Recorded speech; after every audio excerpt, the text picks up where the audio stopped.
श्री कृष्ण। आज जो भक्तमाल जी का चरित्र सुनाने जा रहे हैं वो है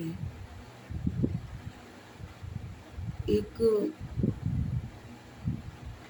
गुरु और शिष्य की गाथा। यानी कि शिष्य कौन? इसमें शिष्य कोई साधारण मानव नहीं है।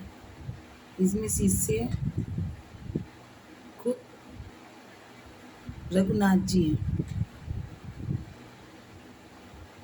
एक संत हुए हैं। संत क्या, संत तो बाद में एक साधारण पंडित जी। फिर पंडित जी की जो पूजा और पाठ था उनका दिन पे दिन निरंतर भक्ति के मार्ग पर बढ़ता गया और उनको जय श्री राधे, जय श्री कृष्ण। आज की जो भक्तमान जी की गाथा है वो है एक गुरु और शिष्य की। गुरु कौन? एक साधारण से मानव। और शिष्य कौन? खुद रघुनाथ जी। अब आप कहेंगे ऐसे कैसे हो सकता है? ये हो सकता है। क्यों हो सकता है? जब हमारी भक्ति दिन पे दिन परिकाष्ठा पकड़ लेती है और बढ़ोतरी करती है, दिन पे दिन बढ़ती है भाव, हम जिस भाव से उस त्रिलोकीनाथ को भजेंगे वो हमारा वो भाव जरूर पूरा करेंगे। ऐसा हो नहीं सकता कि हम सच्चे मन से किसी भाव को लेकर उनकी आराधना करें और वो उस भाव को पूरा ना करें। तो ऐसे ही कुछ इस गाथा में है। एक पंडित जी थे, भजन पूजन बिल्कुल नियम से करते थे। नियम की तो खैर भक्तमाल जी में जो अभी तक मैंने पठन किया है, नियम में कभी ठाकुर जी नहीं प्राप्त हुए। नियम और साधन से कभी प्राप्त नहीं हुए। भक्तमाल जी प्रमाणित हैं। वो अगर मिले हैं तो उसके सच्चे भक्त के सच्चे हृदय के और लगन से बस, और भोले मन से। तो ऐसे ही पंडित जी थे, भोले मन के और सच्चे मन के। अपने नियम साधन पूजा नित्य कर्म करते थे, पर उनका भाव जो रघुनाथ जी से था वो था शिष्य का। अब शिष्य का भाव यानी कि मैं गुरु हूँ और रघुनाथ जी मेरे शिष्य हैं। अब वो मंदिर जाते, रोज दर्शन करते और दर्शन करके जो माला ले जाते, प्रसाद मतलब जो धारण कराने के लिए माला ले जाते, वो रघुनाथ जी को धारण ना करा के अपने गले में डालकर फिर रघुनाथ जी को दर्शन मतलब उसको प्रसादी रूप में उनके गले में डाल दिया। अब वहाँ के जो विद्वान पंडित थे और भी पंडित थे, सब कहने लगे कि ये क्या तरीका है। और रघुनाथ जी इतने क्या वो हो गए कि एक साधारण इंसान पंडित जी आकर उनको अपने झूठी माला गले की डालकर रघुनाथ जी के गले में डाल दी।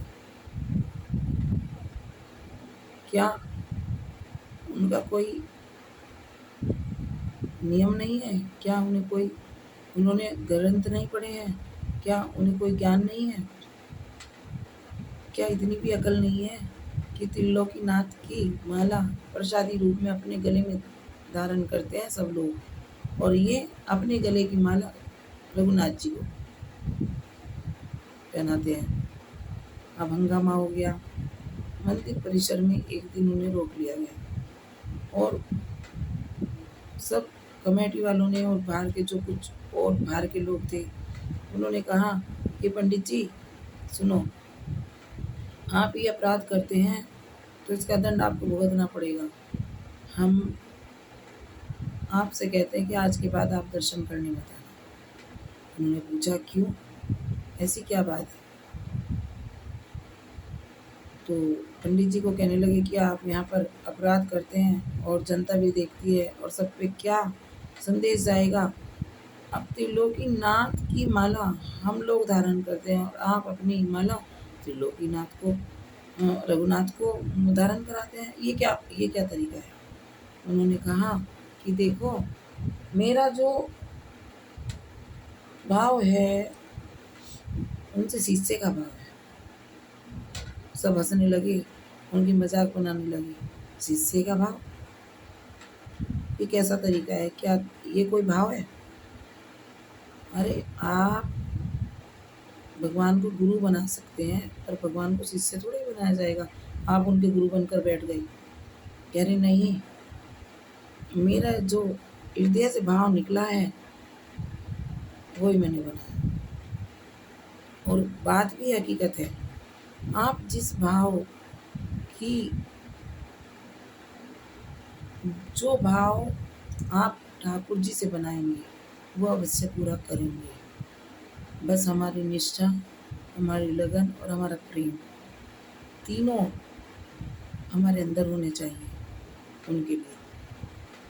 जिस चीज़ का, जिस रिश्ते का आप पर अभाव है, भाई का, बहन का, बेटे का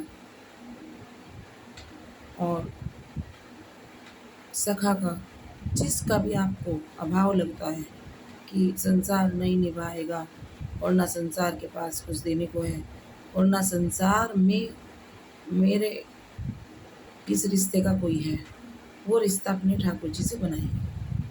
जिस दिन आप सच्चे मन से वो रिश्ता ठाकुर जी से बना लेंगे, वो पुत्र का भी हो सकता है, सखा का भी हो सकता है।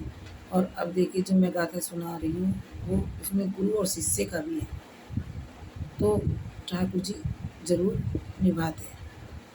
सच्चा रिश्ता तो वो ही निभाते हैं। हम सोच के बैठ जाते हैं कि संसार में जो हमारे रिश्ते हैं वो सच्चे हैं। नहीं, वो सच्चे नहीं हैं। सच्चे तो एक हमारे ठाकुर दीनानाथ ही हैं। तो पंडित जी कहने लगे, अब मैं तो जब शिष्य माना है तो मैंने शिष्य ही है मेरे, आप लोग कुछ भी बोले। खूब देर तक उनको वार्तालाप होता रहा और एक दूसरे, उन्होंने, पंडित जी ने कहा, नहीं, मैं दर्शन करने नहीं छोड़ूंगा, मैं दर्शन करने ज़रूर आऊँगा, आप लोग कुछ भी गए। तो फिर जो पंचायत थी उन्होंने ये निर्णय लिया कि अगर आपकी माला कल रघुनाथ जी अपनी गर्दन झुकाकर धारण करते हैं तो हम मान लेंगे आपका ये भाव सच्चा है। उन्होंने कहा, अब पंडित जी बहुत देर तक बहस कर चुके थे, अब करने का कोई मन भी नहीं था और थक भी चुके थे। उन्होंने कहा ठीक है कहकर और घर आ गए। अब पंडित जी आहत हो गए। रात को लेटकर उनके आंखों से अश्रुपात होने लगा। बोले, हे दीनानाथ, क्या आपके भाव के लिए मुझे दुनिया को प्रमाण देना पड़ेगा? मैं और आप अच्छे खासे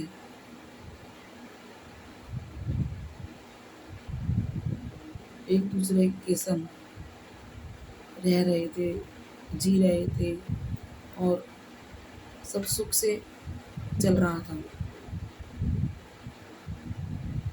और जब तुम शिष्य हो मेरे और मैं गुरु, जब मेरा ये भाव प्रगाढ़ है तो ये क्या झंझट हुआ? तो ठाकुर जी ने उनको सपने, मतलब रघुनाथ जी ने उन्हें सपने में कहा, तुम चिंता मत करो, और कहकर अंतर ध्यान हो गया। अगले दिन वो माला लेकर अपनी, जैसे गए अपने गले में डालकर और रघुनाथ के गले में डालने लगे, तो रघुनाथ जी ने ऐसे गर्दन झुका ली और गर्दन झुकाकर माला धारण कर ली। चारों तरफ जय जयकार होने लगी और जिन्होंने उनको उल्टा सीधा कहा तो वो चरणों में गिरकर माफी मांगने लगे। तो